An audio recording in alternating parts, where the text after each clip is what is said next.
everyone, and welcome to the video. So the Longnose Gar has been a primary target of mine for about 15 years now.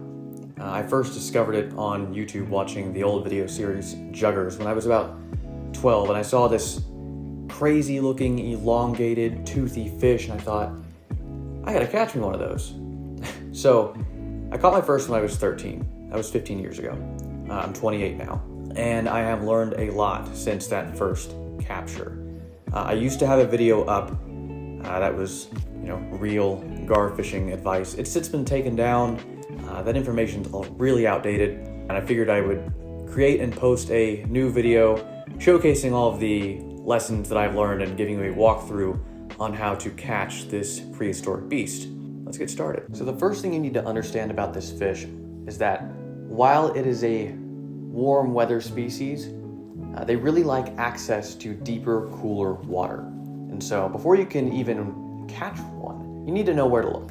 The primary spots where I'm always scouting for gar are going to be spillways and riverbends. Spillways are easy. The water is highly oxygenated. It's usually a lot cooler than the water in the rest of the river. There is a large supply of bait fish at all times, and it's usually near deeper pools. I have found Longnose Gar at essentially every spillway that I have ever been to inside their range. Now, these gar aren't always giants, but they're there. Aside from spillways, the main areas where I'm looking for these fish are going to be the deep bends in slow-moving rivers. Like I said, these fish really like access to deeper, cooler water, but they will venture into the shallows, chasing after bait fish and minnows, especially at night. What I have found very effective is basically pulling up to the inside of a river bend and then fishing out into the deeper water where the shallow area drops off into that bend. The fish are usually stacked in there pretty tight, especially in the summer. Now, a caveat to that point is that Longnose Gar do not like fast-moving water if they can avoid it. For example, if you are exploring a spillway and you can find an area beneath the spillway where there is slack current or some kind of an eddy where there is slow-moving, deep, cool water, that's going to be your jackpot. But if you're at a river bend, for example, and the current is moving really fast, you're probably better off trying to find somewhere else that doesn't have as much current, as opposed to trying to fish that current. And speaking of summer, that is the best season to catch these fish. You can see some action in the spring depending on where you are. The problem is that spring is the spawning season for these gar. And while you might get some action from the smaller males that are sort of on the outside of a spawning group, the females are absolutely locked in on the act of spawning, and they have no interest in food whatsoever during that time. So your results can be hit or miss. It is a pretty interesting thing to see these spawning groups of gar swimming around though. So now that we've covered locations, I want to talk about the 3 different methods there are for catching this fish. There's the classic tried and true hook and line method, there's the snare rig method, and there's the rope lure method. Each of these have their own sets of pros and cons, so I will go into each of them in detail, but to do that, let's take a look inside my tackle box. So I should preface this with saying that no matter the method I use, I always use around the same type of tackle. That being an open face spinning reel so I can leave it on an open bail when I'm letting the fish run, usually around a 5,000 to 6,000 size with a medium to medium heavy rod. The first method is going to be your standard bait and hook method, and this is by far my favorite. So you want to take a length of leader about anywhere from 2 to 3 feet, and that's going to be anywhere from 65-pound to 100-pound test braid. Gar teeth, contrary to popular belief, are not like razors, they're more cone-shaped, and so they're unlikely to sever a thick braided line. I've never had one break me off by cutting my line that way. The hook size you're going to want to look for is somewhere around a size 6. Now you can go up to size 2, size 1, but for me it's just not quite as effective.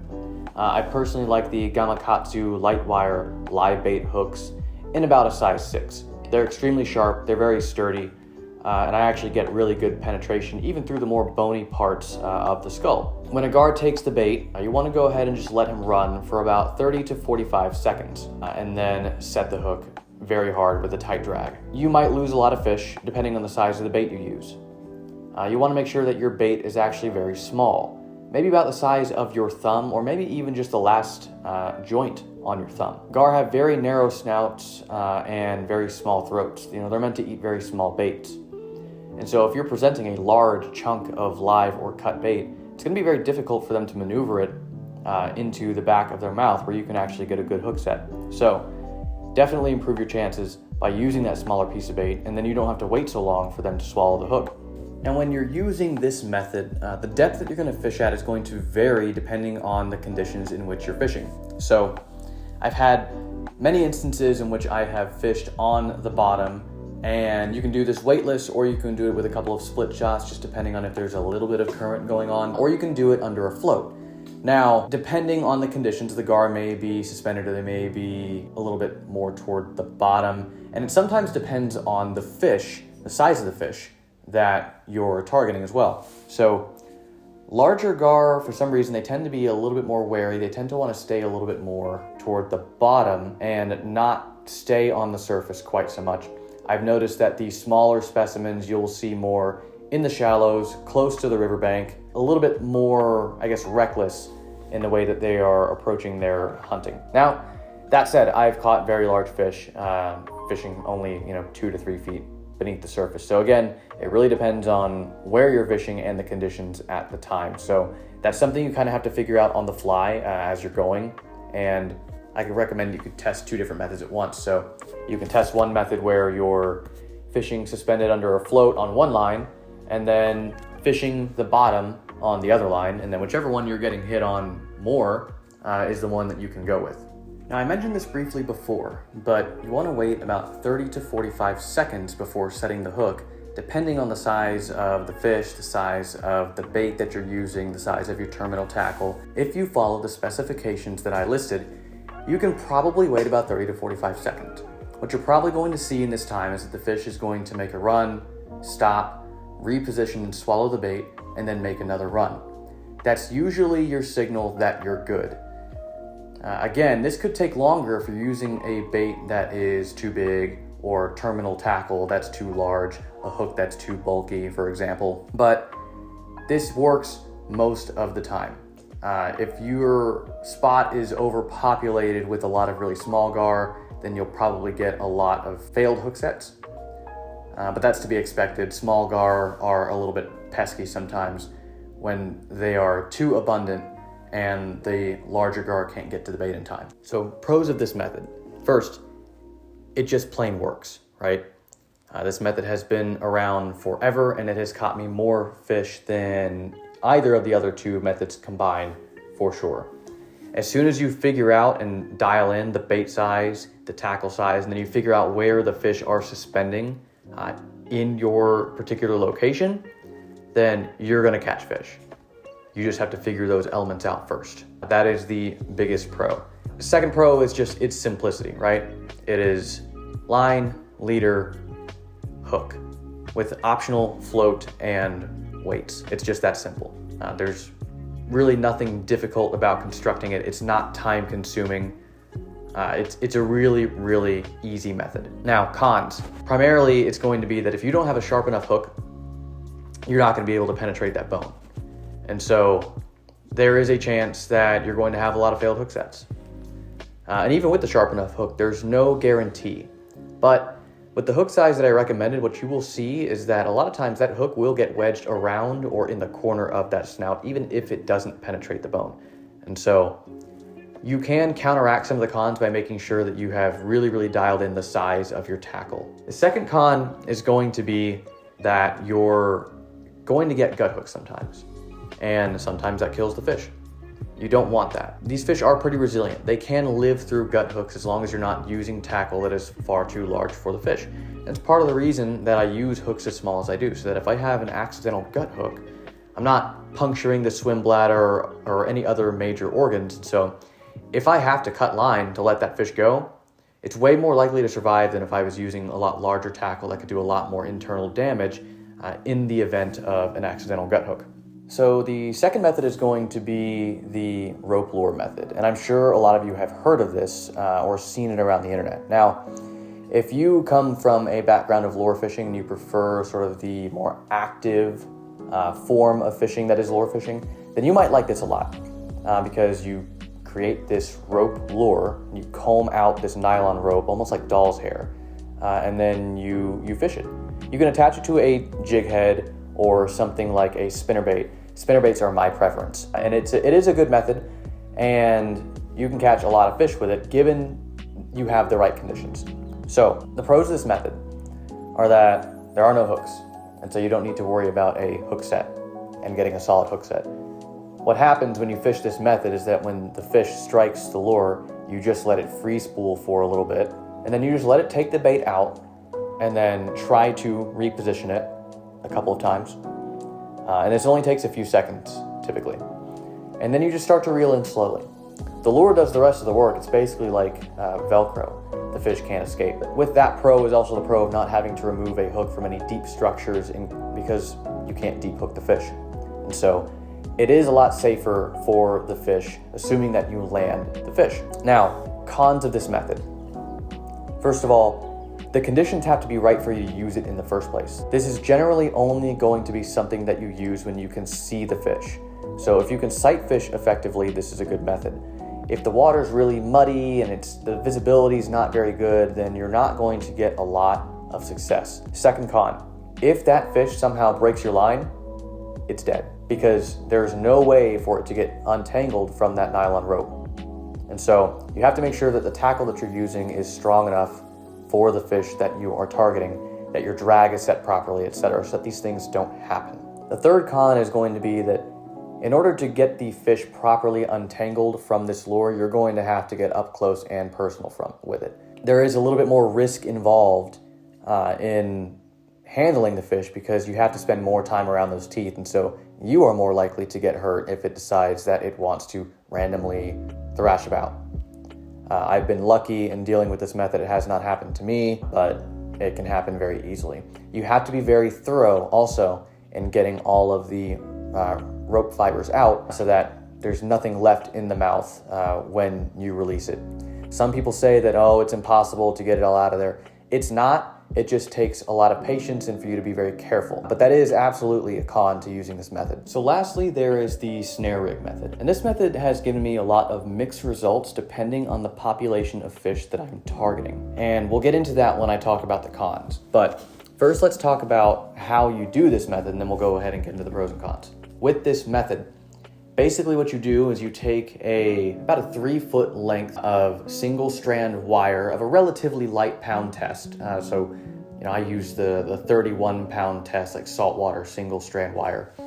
And you tie a haywire twist on each end. And then you thread the wire through your piece of bait and then insert one end of the wire through the loop on the other end of the wire to basically create a lasso. You then take a section of rubber band and attach that around the loop where it meets the actual main part of the wire, so that it creates a little bit of resistance as it is sliding down the main section of wire, so that it doesn't just close on itself as soon as you cast. And then you attach the end to a snap swivel, which is attached to your main line, and then you can suspend this underneath the float.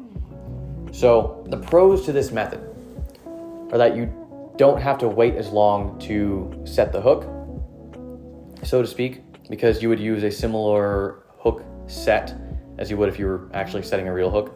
If they take the bait and they start to run with it, they're already going to start working it back towards the back of their snout, and anywhere that wire wraps around the snout is perfectly fine. The second pro is that, again, there are no hooks, and so you don't have to worry about any kind of deep hooking or gut hooking or trying to get the hook out of any deeper structures in the fish's mouth. And the third pro is that it generally has a higher hookup ratio if you are targeting a larger population of fish.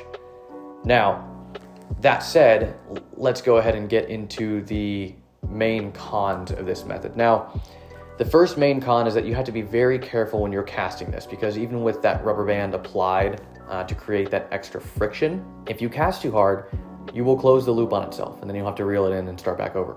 The second con to this method is that you can only use one snare a couple of times before multiple uses of the rig kink up the wire and make it difficult to use for future fish. So you have to have several of these prepared so that you can change them out when they get worn out. The third con is that you cannot really use this rig effectively on the bottom. It is best used under a float. And the fourth con is that if you are fishing a population of fish that has a lot of small specimens, this is not going to work very well for you. I've tried, and without the right amount of body weight to provide resistance against the wire when you're pulling so that the loop can close on itself, well, the loop just doesn't close. And so this method has worked really, really great for me when I'm fishing in a population of fish that has an average size of, maybe 6 to 8 pounds or larger. But if you are fishing a population that has smaller fish, you're going to lose a lot. Now, landing and handling a gar once you have it hooked is always a bit of an interesting challenge. I'm sure those of you who have been on my channel or on my Instagram before have seen the results of improper handling of a gar, which usually ends up in me getting blood on myself, and it's usually mine. So the proper methods of landing gar are something that you definitely want to learn. Now, my favorite is simply taking an old t-shirt or something very, very finely woven and just wrapping it around the snout of the fish and pulling it out of the water by its snout. It provides just enough of that Velcro effect from the fabric to catch those small teeth on the outside and allow you to handle the fish because it provides enough friction that it's not just going to slip right back out of the shirt. In addition, you're probably going to want to use gloves because even if you're not handling the snout of the fish and you're handling around the gill plates or other scales, every single one of those scales can cut you if it moves the right way. And I've experienced that firsthand on many occasions.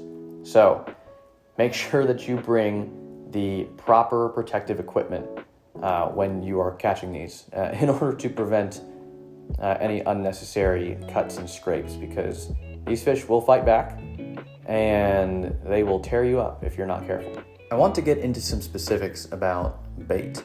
Now, I mentioned bait, but I didn't really talk about what kind of bait.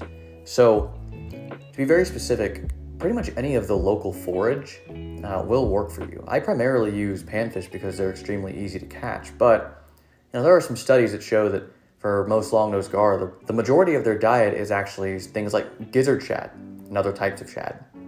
And so if you can get your hands on some shad, those will do you very well. Very pungent, sort of oily, bloody fish are going to be your best bet. Now, you can use live shiners. You can use live bluegill, though I don't necessarily recommend it.